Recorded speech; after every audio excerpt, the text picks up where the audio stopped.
We begin in the name of Allah subhanahu wa ta'ala, our creator, our nourisher, and we also begin by sending our peace and blessings and durood upon our beloved messenger, Muhammad sallallahu alayhi wa sallam. Brothers and elders, first and foremost, I would like to begin by asking us, and the question is, do you remember what we spoke about last week? For those of you who are present, does anyone remember at least one person? One person. What did we talk about last week? And this question is specifically and only for those who attend on a weekly basis. I see some new faces here. The question is not posed to you. You're correct. But the question is to those who were here last week.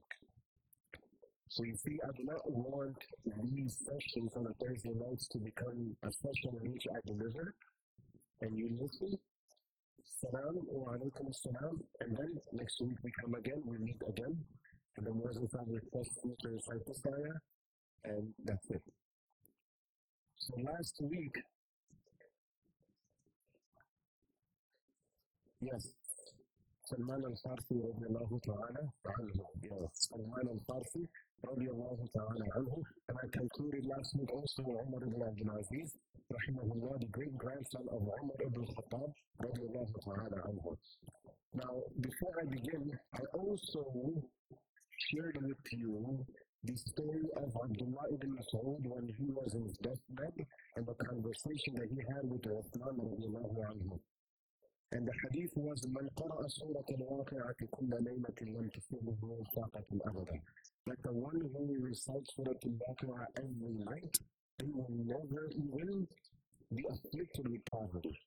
They won't know what poverty means. So my question is, has at least one person sitting here since last Thursday until today been reciting Surah Al-Baqarah before going to sleep? MashaAllah, that's 2, 3, 4, MashaAllah, 5, 6, 7. Those are which ones are raising their hands, huh? They're reciting Surah Al-Baqarah. Moses is the richest. Just kidding. MashaAllah. Allah subhanahu wa ta'ala bless you all. So for those of us who have not recited Surah Al-Baqarah, at least we should try to recite Surah Al-Baqarah. You see, if you try to do it every single night, what's going to happen is, from my experience, since our schedules are very busy, what's going to happen is we will do it for a week or two, and then we stop doing it. So do it on the nights in which you know that the next morning you don't have to go to work, and the night before you're not under pressure. Start off with 2 or 3 nights during the week. And then you'll see that Allah will give it the week to stretch it to all 7 nights during the week. So this is also something that we need to inculcate and implement into our lives. So these are the 2 questions that I wanted to ask before we proceed. Now, that is another, you see, many of us, we weren't able to answer. Even though we have more luxuries and more facilities than the people of back then. The people back then did not even have in their imagination that there will be such thing as a car. Okay? There will be such thing as the heating system. There will be such thing as the AC unit. Right? That they did not even fathom that the masajids could become so luxurious, and they did not even fathom and ever think about the fact that the later generation will become so basically enriched with wealth and the materials that they will be living like the kings of back then. Well, actually, the brother is right. We're living as the kings of back in the days. So you see, the facilities have been given to us by Allah. When it's summer, the AC is on. When it's winter, the heat is on. Sometimes we're so spoiled that the weather outside is good, but just because the noise of the window bothers me, I'll close the window and turn the AC on. That's how spending will become. So now the accountability that Allah will hold us accountable for, do you think it's going to be at the same level as the people of back there? No. We've been given so much. And yet, in spite of the fact, we're not even close to being worthy of their shoes. When it came to the sufferings and when it came to the sacrifices that they have gone through in attaining the ilm and the knowledge of Allah subhanahu wa ta'ala. They lost their body parts, they lost their limbs, they lost their wealth, they lost their health. Many of them even lost their lives, rahimahumullah, for the sake of learning one hadith. Why? Because they have to travel only a few thousand miles from point A to point B, from this country to that country. Why? Because the system of contacting one another through the phones, through the technological devices, through these advanced means, they did not exist. So they had to travel. So there's a book by the name of Safhatul Sadrul Ulama, and this is a book that I recommend everyone to read. I'm not sure if it's been translated into any other language, but it is mainly only in Arabic language, written by Sheikh Abdul Fattah al-Huda, who recently passed away. In that book, he has basically mentioned stories of our pious predecessors and the struggles that they had to go through in attaining ilm, the struggles that they had to go through. So he mentions over there in regards to Allama Zamakhshari rahimahullah, who has written one of the best and the monumental tafsir books by the name of Al-Kashaf, and also known as Tafsir Zamakhshari.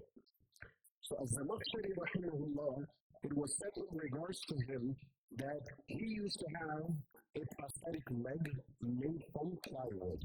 So now when he's taking his steps, you can hear that Imam Zamakhshari has entered the masjid.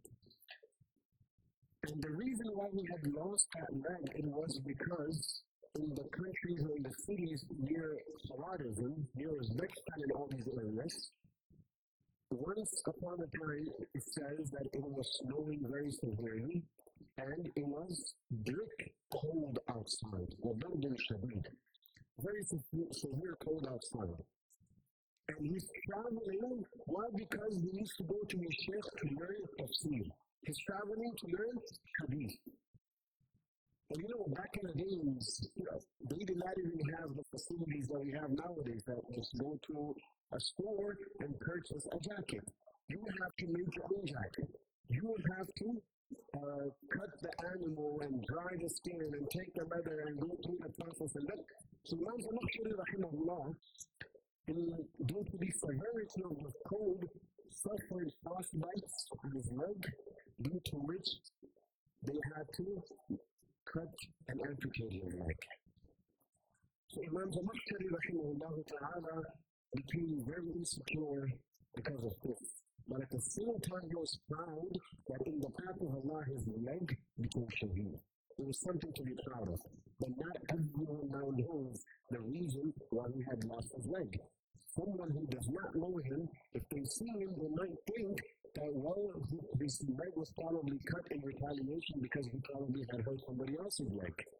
So therefore, Imam Zamakhshari rahimahullah used to walk around with a record in which the notable figures and the famous scholars and the politicians of that time, all of them had given their testimony in that record that he did not lose his leg due to a fault or a crime that he had committed, but rather he lost his leg in the path of Allah subhanahu wa ta'ala from the severity of the cold. So this is just one example that I'm sharing with you in regards to the struggles that they have gone through. That is why today you see that there are hundreds of tafsir books. That is why today you see that the ahadith of the Prophet sallallahu alaihi wasallam have been revealed to us. All we need to do is pick up the book. All we need to do is read it and act upon it, contemplate over it, and inculcate it and implement it into our lives. That's the only thing that we need to do. We don't need to travel. We're not at the risk of losing our lives. No one is asking us to sacrifice our wealth. How much is the book going to cost? $10, $15, right? That's how much we spend on a daily basis just to buy our breakfast, or our lunch, or our dinner. Per person, we spend that much. But when it comes to the books, If some brothers ask me a question, I want to know where did you get this information from? So I send him the links of the book. You can order the book from here. And look at the price. Oh, it's a bit costly. Now look at the price and it's $15. But you're worried about $14 now, whereas it's the same brother, mashallah, he's spending so much money each and every single day on Dunkin' Donuts, Tim Hortons, and etc. So may Allah subhanahu wa ta'ala make us from amongst those who have sincerity and make us from amongst those who actually understand the value of ilm. So moving on, inshallah, into the life of Salman al-Farsi radiallahu anhu. And I will share with you an incident that took place between him and Abu Darda before the verses of hijab were revealed. Before the verses of hijab were revealed. So before that, when Salman al-Farsi radiallahu anhu, like the brother reminded me, that he was the one who had given the suggestion to the Prophet sallallahu alaihi wasallam in the battle of Khandaq to dig a trench around Medina al-Munawwara, so in that way the invading forces will not be able to come and cause a massacre in Medina al-Munawwara. They were ready to actually commit a genocide against the Muslims and the Prophet sallallahu alaihi wasallam. But when they reached and they saw the trench, they were stopped and slowed down. So that idea came from who? From Salman al-Farsi radiallahu anhu. He said, O Prophet of Allah, us in Faris, in Persia, whenever we would be attacked by the Romans, this is the strategy that we would implement. And it has always worked for our benefit against them. Because we're not going to run out of supplies, eventually they will run out of supplies, and they have to retreat back. So now Salman al-Farsi radiallahu anhu became basically the talk of the town. That when the Muslims were suffering and everyone saw death in front of them because of his idea, they were all protected. So therefore, the Muhajirun said that Salman al-Farsi is a Muhajir. He's from amongst us.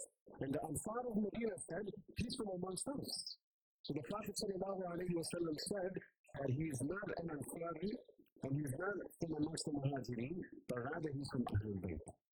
SubhanAllah. The amount of respect that the Prophet sallallahu alaihi wasallam gave him was unimaginable.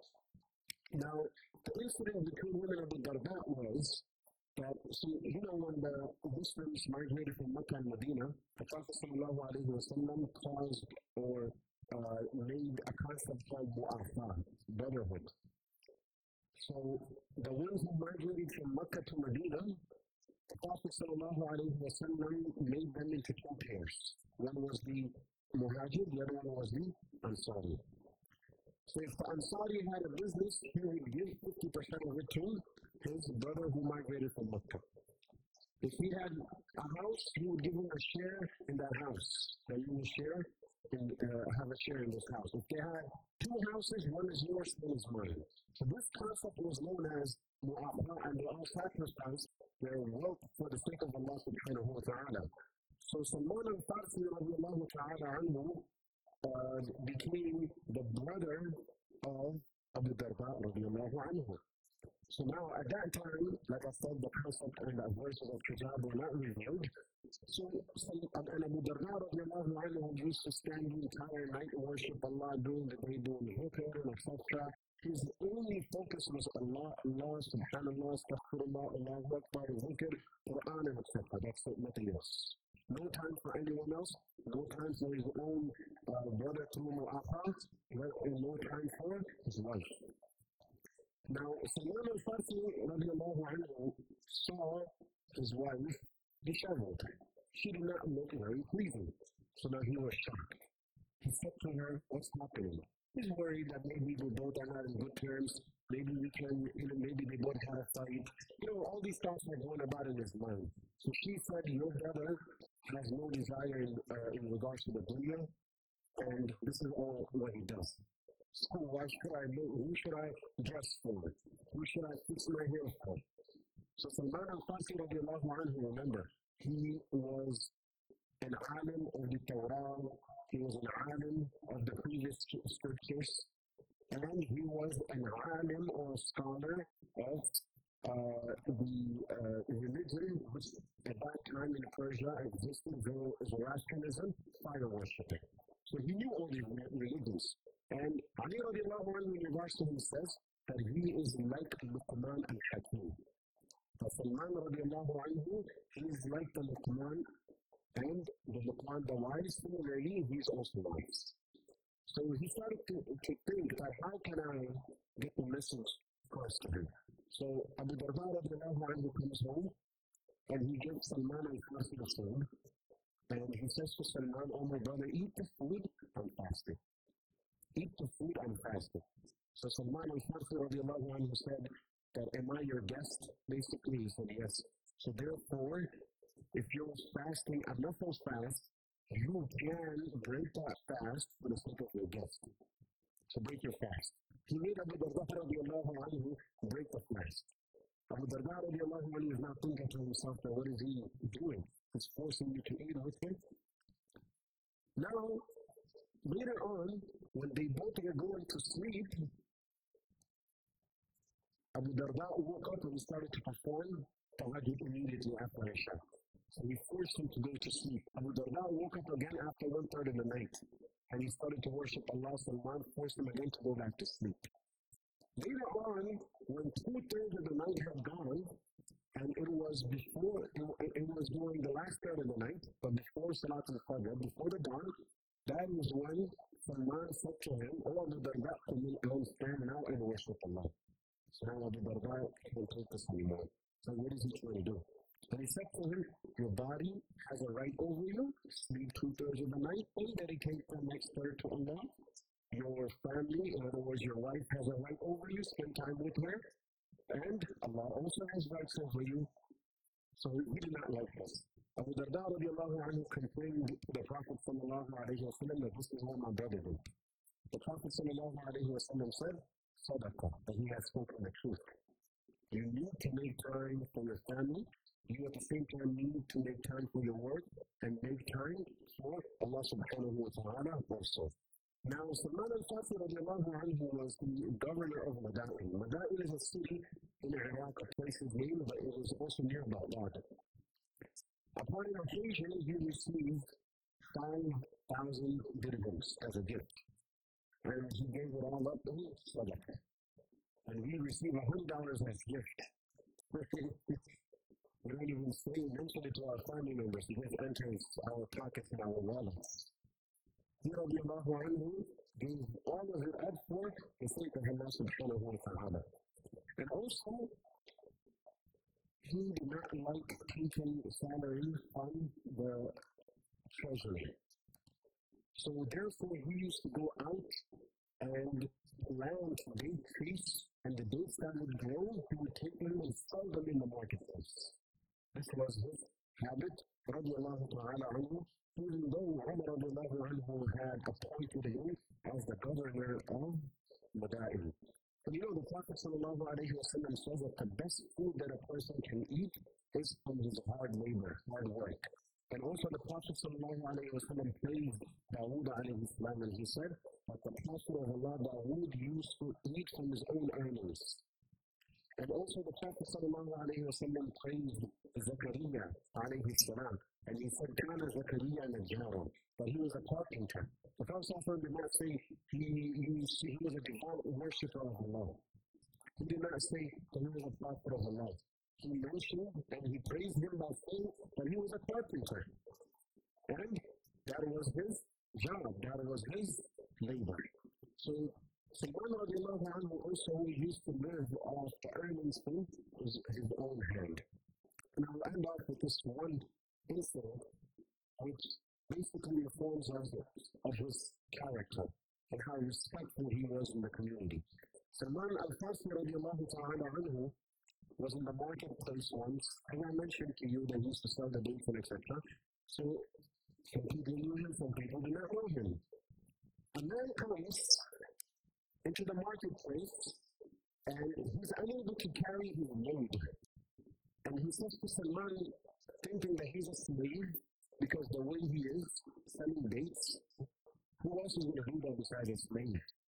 The man is thinking that he's selling the dates for his master, so he says to him, listen, I will give you some dirhams, just carry this load and this luggage of mine. I can't carry it anymore.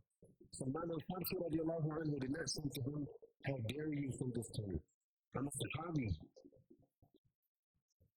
Allah subhanahu wa ta'ala revealed a Quranic verse because of me. That's how respectful. He didn't say that. He did not even introduce himself. He picked it all up and he's walking. Now, the people in the market area who knew him, who he is, everyone is coming up to him and saying, Ya Salman, nahmilu anka. Give it to us, we will carry it. Give it to us, we will carry it. So the man is not thinking, what type of slave is this? But everyone in the market area is showing him so much respect.